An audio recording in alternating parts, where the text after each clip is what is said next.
Bom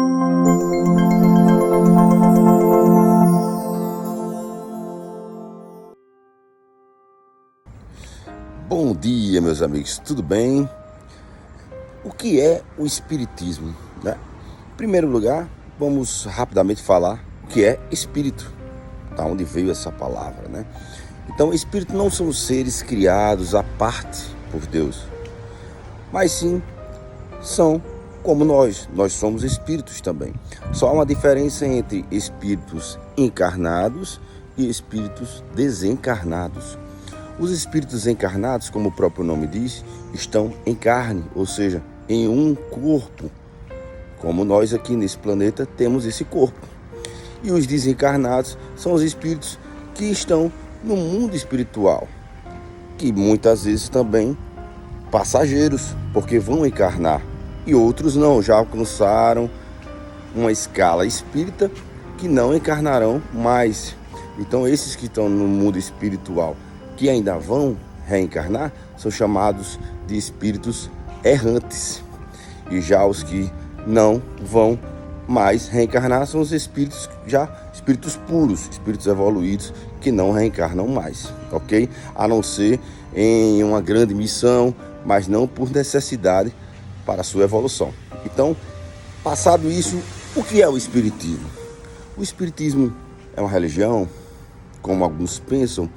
Allan Kardec, no livro O que é Espiritismo, ele define claramente lá que Espiritismo é uma ciência que trata dessa comunicabilidade entre os espíritos desencarnados e os espíritos encarnados. Então, não é uma religião. Agora, o que nós temos em comum com as religiões? Nós temos como nosso grande modelo e guia Jesus Cristo. Então, o Espiritismo ele tem em comum esse cunho religioso do cristianismo, ou seja, é uma ciência cristã que tem também como parâmetro essa ligação com Deus, mas não é uma religião. Por quê? Porque a religião ela tem certos ritos, certos cuidados, certos parâmetros, dogmas que o Espiritismo não tem, como por exemplo representantes, ritos, símbolos como cruz. Essas coisas o Espiritismo realmente não leva em consideração, imagens. Então não existe um local adequado, específico para estudar e para ter essa ligação com Deus. Pode ser na sua casa ou em qualquer lugar, você pode praticar, agir, divulgar o Espiritismo, como eu estou fazendo aqui neste momento. Então, não se faz necessário estar num local que diga-se sagrado ou preparado para isso. Então, existem essas diferenças também. O que é que a gente pode ver mais sobre o Espiritismo? Então, partindo desses dois conceitos, o que é Espírito e o que é Espiritismo, a gente aprofunda um pouco mais e vai além. Como surgiu? Surgiu através de Allan Kardec. Em 1850, 1852, começou pelo mundo todo as comunicações desses espíritos desencarnados com a gente aqui. E o grande responsável por para trazer para a gente essas ideias desses espíritos puros, evoluídos, e como o espírito da verdade, foi Allan Kardec.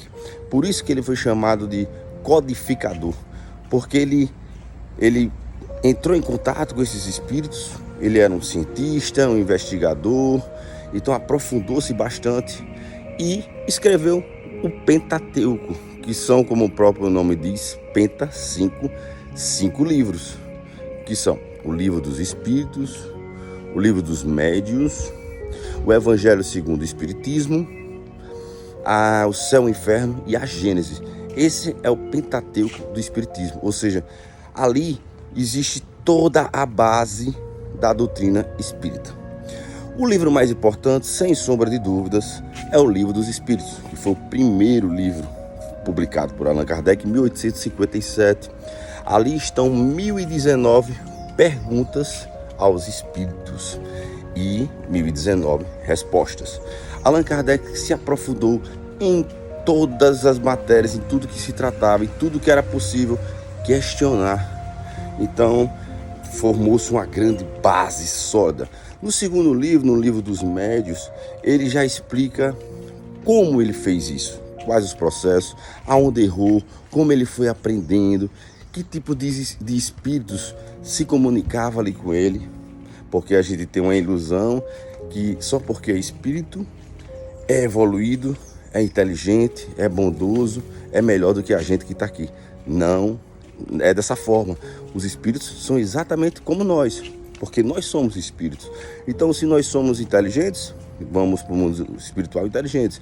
Se somos rancorosos, vamos para o mundo espiritual rancorosos, e assim por diante. A vida não cessa, continua de igual forma. Se você tem inimigos, continuará tendo. Se você não perdoou, continuará tendo a chance depois de perdoar. É nessa linha de raciocínio que a gente acredita, através das reencarnações. Reencarnações, esse assunto também fala. O espiritismo que inventou a reencarnação? Não. Existem várias religiões, várias crenças que acreditam na reencarnação. Existem algumas diferenças, alguns detalhes que o espiritismo especificou, como nunca retroceder, a gente nunca vai evoluir, sempre vem melhor, muito embora a gente pode estagnar, parar, avançar lentamente, mas nunca retroage. São alguns detalhes que a gente foi estudando e compreendendo.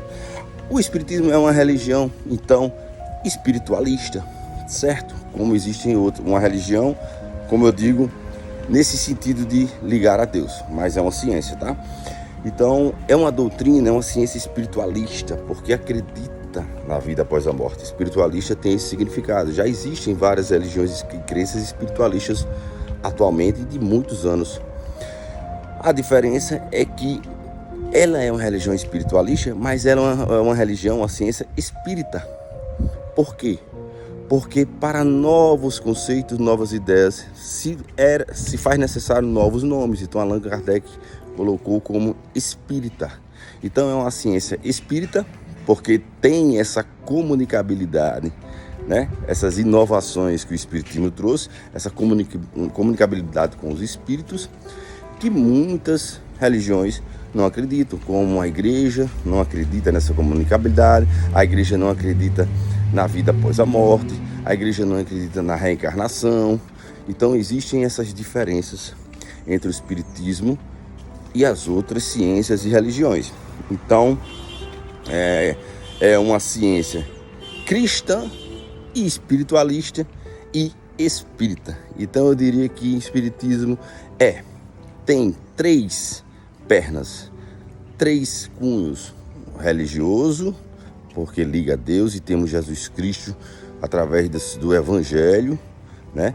Que inclusive nós lemos e estudamos o Evangelho segundo o Espiritismo, que Allan Kardec fala sobre a caridade, a bondade, e fala sobre aquelas passagens tão belas da Bíblia, do Evangelho, à luz, à interpretação da doutrina espírita, pensando como seres imortais e que estamos em evolução, e que nada é presenteado, nada é por acaso. Deus não criou nem pessoas mais evoluídas nem menos evoluídas, fomos criados simples e ignorantes, e através das existências a gente foi evoluindo, e cada um hoje está de acordo com o seu mérito, com a sua evolução. Então não existem penas definitivas, né, infinitas, nem muito menos premiações, como seres criados para fazer o mal eternamente, como os tão falados demônios, ou os anjos, que foram criados muito bons, muito inteligentes. Não, a gente se transforma nesses seres. Os demônios são espíritos ainda evoluídos, que estão ali realmente para fazer o mal, são teimosos, rebeldes, e estão estagnados na sua evolução. Mas um dia, como a gente acredita sempre na evolução e na lei do progresso, que é uma lei de Deus, eles vão sair dessa fase e vão se tornar anjos, porque sempre há evolução. Ou seja, então Deus não criou esses seres assim, nós nos transformamos em seres assim. Então são nesses moldes que o Espiritismo, em tese, explica detalhe a detalhe neste Pentateuco. Temos que ter muito cuidado, porque as comunicações sempre existirão, sempre existiram, e teremos sempre comunicações com espíritos. Teremos que fazer como está lá o método no Livro dos Médiuns, filtrar, pesquisar quem é esse espírito, ver a linguagem, ver se ele não fala nada contra a codificação, contra o evangelho, né? Porque espíritos puros sempre tem uma linguagem bacana, fala do bem, do amor e da caridade.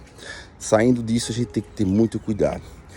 Então, o espiritismo continua através dos médiuns hoje em dia, e temos que ter essa atenção para ver realmente se essas mensagens e comunicabilidade que está tendo hoje em dia, se realmente é uma farsa, é uma brincadeira, é uma ilusão ou serve para a gente, tá? Então, sejam muito bem-vindos, espero que vocês tenham gostado desse resumo, e terão várias palestras, várias comunicações bacanas aqui, tá? Espero que vocês gostem. Um grande abraço.